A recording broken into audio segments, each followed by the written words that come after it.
ఏముండాలంటే మనలోని సంపూర్ణమైన ఓర్పు. ఓర్పే పరీక్ష, ఓర్పు కదా, శ్రమ ఓర్పు, అవునా? ఓర్పు పరీక్ష, పరీక్ష నిరీక్షణని కలిగిస్తుంది. ఆమేన్. సో మనలో ఎక్కువగా గొప్ప కార్యాలు చూడాలంటే ఓర్పు ఉండాలి. ఓర్పు ఉంటే ఏ రోజుకైనా మీకు అద్భుతాలు జరిగిపోతాయి. ఆమేన్ చెప్దాం. మీరు అనుకునే టైంలో జరగలేదంటే దేవుడు చేయడని అర్థం కాదు, దేవుడు చేస్తాడు. మనం అనుకునే టైంలో సంపూర్ణంగా కార్యం యొక్క విలువ తెలియకపోవచ్చు, కానీ దేవుడు అనుకునే టైంలో కార్యం చేశాడంటే మీరు మీ ఇంటి వారు కూడా ఆనందించే గొప్ప కార్యం దేవుడు చేయబోతున్నాడు. హల్లెలూయా, హల్లెలూయా. మీరు మీ ఇంటి వారు ఆనందించే గొప్ప కార్యాలు దేవుడు చేయబోతున్నాడు. మీరేం చేయాలంటే ఆయన కొరకు ఓర్పు ఓపిక కలిగి అపోస్తులను చూసి మనం నేర్చుకుందాము గాక. ఏ కార్యమైనా చేస్తాడండి, కొంచెం సమయం తీసుకుంటాడు, అంతే. కొంచెం సమయం తీసుకుంటాడు. ఏమండి, ఎవరైనా చెప్పండి, మిమ్మల్ని మీ చేతిలో ఉన్న విషయమే నేను అడుగుతాను. పొయ్యి మీద బియ్యం పెట్టారు, కుక్కర్ పెట్టారు, తపెల్లో బియ్యం కడిగేసి పెట్టారు, పొయ్యి మీద మొత్తం మీద పెట్టారు. చెప్పండి, ఎగ్జాక్ట్గా ఇన్ని గంటలకల్లా ఉడికిపోద్ది, ఇన్ని నిమిషాలకి ఇన్ని సెకండ్లకి అలా రైస్ ఉడికిపోద్ది అన్న వాళ్ళు చేతులు అయితే నించొని చెప్పండి అమ్మా. ఏమ్మా ఆలోచిస్తున్నారేంటి? నేనేం తప్పనా? చెప్పండి, చెప్పగలరా? కరెక్ట్ నిమిషాలు సెకండ్లతో సహా చెప్పండి. ఏమండి 10 నిమిషాలు 15 నిమిషాలు అయిపోద్దమ్మా అనగలరు, కానీ కరెక్ట్గా 10 నిమిషాలు 36 సెకండ్లోని 1 నిమిషంలో మొత్తం అయిపోద్ది అనగలరా? అది అవ్వలేదని నేను అడుగుతాను, ఎందుకు అవ్వలేదనేసి. అంటే మన చేతితో మనం సిద్ధపాటు చేసిందే ఒక సమయాన్ని చెప్పలేకపోతున్నాం. మన చేతిలో లేనిది దేవుడికి మొరపెడుతున్నప్పుడు ఆయన సమయం ఎంత తీసుకుంటారు ఎవరికి తెలుసు? ఆయన దృష్టిలో లెక్కలు వేరు, మన దృష్టిలోని రోజుకి 24 గంటలు. ఆయన దృష్టిలోని ఒక దినము 1000 దినముల కంటే శ్రేష్టం. అంటే క్యాలిక్యులేషన్ అక్కడ ఏమైపోయింది, మారిపోయింది. సో మన ఆలోచనతో మనం చూడకూడదు, ఎవరి ఆలోచనతో చూడాలి? దేవుని ఆలోచనతో చూసినప్పుడు మీరు ఖచ్చితంగా మనలో ఏముండాలంటే ఓర్పు ఉండునుగాక. రాణి అని ఎస్తేరు 3 రోజులు ఉపవాస ప్రార్థనలో కూర్చుంటే వెంటనే చేసేలేదుగా దేవుడు. దానికి ఒక విధానము విధిని చెప్పాడు. ఆ విధి తర్వాత కొన్ని నిర్ణయాలు తీసుకున్నాడు. ఆ నిర్ణయాల తర్వాత ఒకటి ఎలా చేయాలో చేసి సంపూర్ణమైన విడుదల ఇచ్చాడు. మరి యాకోబుని చూస్తే రాత్రికి రాత్రి పెనుగులాడినప్పుడు అద్భుతం చేశాడు, రాత్రంతా గడిపాడు. మరి 5 రొట్టెలు 2 చిన్న చేపల దగ్గరకు వచ్చే సమయానికి వెంటనే ఆశీర్వదించాడు. అంటే ఒక్కొక్క దానికి ఒక్కొక్క సమయం ఉంది అక్కడ. అన్ని అద్భుతాలే, అన్ని సూచకార్యాలే, అన్ని మహత్కార్యాలే, కానీ ఒక్కొక్క దానికి ఒక్కొక్క సమయం ఉంది. దేవుడు చేయలేదంటూ మాత్రం ఏమీ లేదు అని మనం తెలుసుకుంటున్నాం. కాబట్టి ఈరోజు ఇక్కడ కూర్చున్న మీ అందరి పక్షంలో కూడా దేవుడు ఏమని చెప్తున్నాడంటే ఒక్కొక్కరి పట్ల ఒక్కొక్క సమయంలో మీ కార్యాలు నేను సఫలము చెయ్యబోతున్నాను. చెప్పలు కూడా దేవుడు నామని మైపడదా. హల్లెలూయా. ఒక్కొక్క సమయంలో ఒక్కొక్క కార్యం మీ పట్ల దేవుడు సంపూర్ణము చెయ్యబోతున్నాడు. కనుక మీరేం చేయాలంటే గమనించుకోండి, మరి ఓర్పు ఓపిక అపోస్తుల్లో ఉన్నట్టుగా మనలో కూడా ఉండును గాక. అప్పుడే అద్భుత కార్యాలు చూస్తాం. పిల్లరా, ఆవేశపడకూడదు. ఎవరు ఆవేశపడ్డారు? ఇశ్రాయేలు అందరూ ఆవేశపడిపోయారు. ఎప్పుడు మోషే నడిపించినప్పుడు ఎర్ర సముద్రం ఎదురవగానే బజ్జ అయిపోతున్నారు. హల్లి చెప్పండి. ఏమండి, సమోసా కాలు కింద వేసి తొక్కినట్టుగా మోషేని తొక్కేద్దామని చూస్తున్నారు. స్తోత్రం కలుగును గాక. ఏమండి, తొక్కేద్దామని చూస్తుంటే మోషే మహాగణుడు, హల్లెలూయా, దైవ భక్తుడు, ప్రభు జ్ఞానంతో నింపబడినవాడు, గొప్ప ఓర్పై ఉన్నాడు. కాబట్టి ఏం చేశాడంటే దీర్ఘంగా నించొని బలమైన విశ్వాసంతో 2 చేతులు చాపి దేవుడికి ఏం చేశాడంట? ప్రార్థన చేశాడు, నిలకడగా స్థిరముగా. హల్లెలూయా. ఎప్పుడైతే నిలకడగా స్థిరముగా దేవుడికి ప్రార్థన చేశాడో మోషే, మరి అలసట పడకుండా ఓర్పుతో ప్రభువుకి నెమ్మదిగా మొరపెట్టుకున్నాడో ఆ మొర ఆలకించిన దేవుడు మోషేని బిడ్డ అద్భుతం చేశాడు. అక్కడ ఇశ్రాయేలు నోరంతా కూడా ఏం చేశాడండి? దేవుడు మూయించేశాడు. కనుక ఈరోజు మనలో కొంతమంది కార్యాలను చూడాలి అంటే, వారు నోరు మూయించాలంటే ఖచ్చితంగా కొన్ని సందర్భాల్లో మీరు ఓర్పు కలిగి ఉందురుగాక. తొందరపడతాను,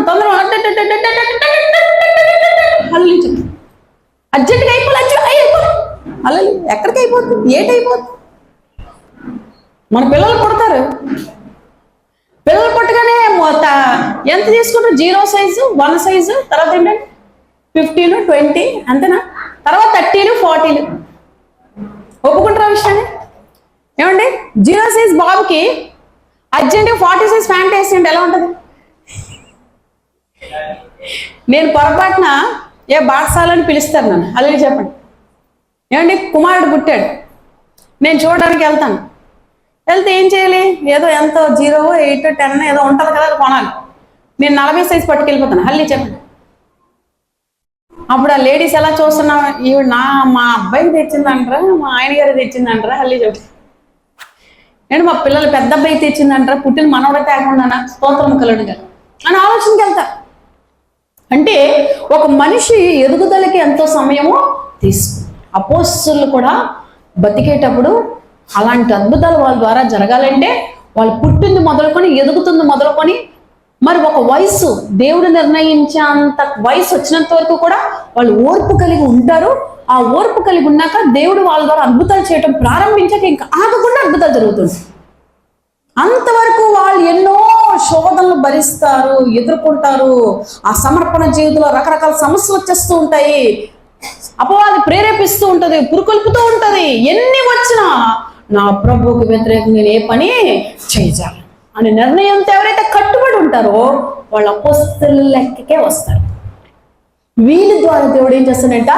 అద్భుత కార్యాలు చేస్తాడు. ఆమెన్ చెప్పండి, హల్లీ చెప్పండి. మన ధైర్యం ఏమై ఉండాలంటే, దేవుడు నా పక్షంగా ఉన్నాడు, నా కార్యాలన్నీ దేవుడు సఫలం చేస్తాడు. అమ్మ చేయకపోయినా, నాన్న చేయకపోయినా, ఎవరు చేసినా చేయకపోయినా, నేను నమ్ముకున్న యేసయ్య నాకు చెయ్యక మానడు అనే విశ్వాసం అపోస్తలుల్లో ఎక్కువగా ఉంటుంది.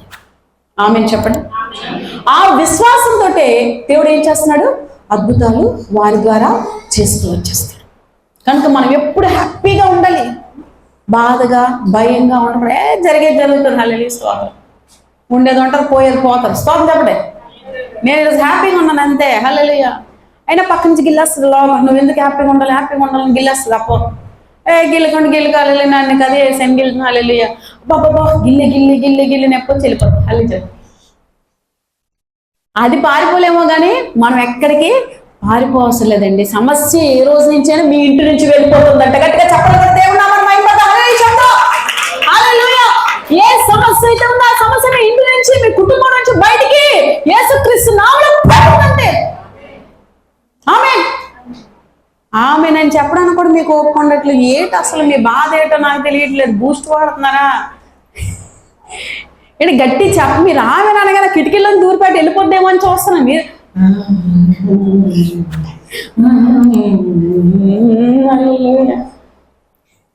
గట్టిగా అనండి, ఆమెనే గట్టిగా అనండి. కొంచెం లేచారండి అంటే లేచారండి, నిద్రపోయారని కాదు, ఇక్కడే ఉన్నారు. కానీ భయం మీకు. దేవుడు అంటే ఎంత భయం, ఆమెనంటే ఉంటాడని భయం మీకు. అందరు గట్టిగా ఆమె అనండి.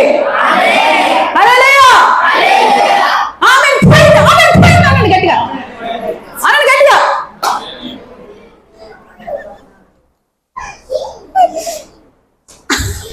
అందరూ ఇంటి మీరు అందరూ ఎక్కడ ఉన్నో లేని ఇక్కడికి వచ్చేస్తారు. అనండి గట్టిగా, అనండి ఒకసారి అనండి గట్టిగా.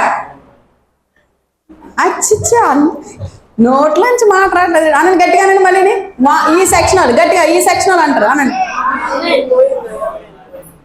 మీరు అనండి.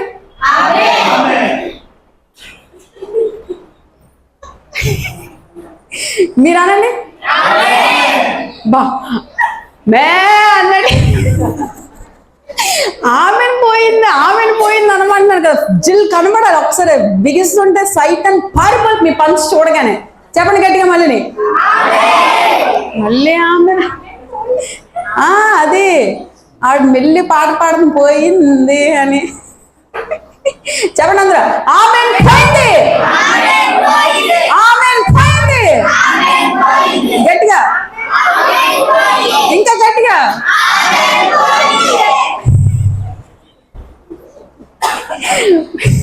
మీ ఇంట్లో ఎవరైనా గొడవ ఆడుతున్నారు అనుకోండి మీతోటి, మీరు అన్నీ ఏం చేయాలి తెలుసా? రూమ్ లోకి వెళ్ళి గడేసుకోండి. వాళ్ళ ముందు అక్కడే సగం గొడవ ఆపేస్తారు. వాళ్ళు లోపలికి వెళ్ళి ఏమన్నది? ఆమెన్ పోయింది, ఆమెన్ పోయింది అనండి ఒకసారి. బావు నాకు వచ్చిన ఎక్సర్సైజ్ కూడా మీకు రావట్లేదు నేను మీతో ఉద్యమాలు నడిపించి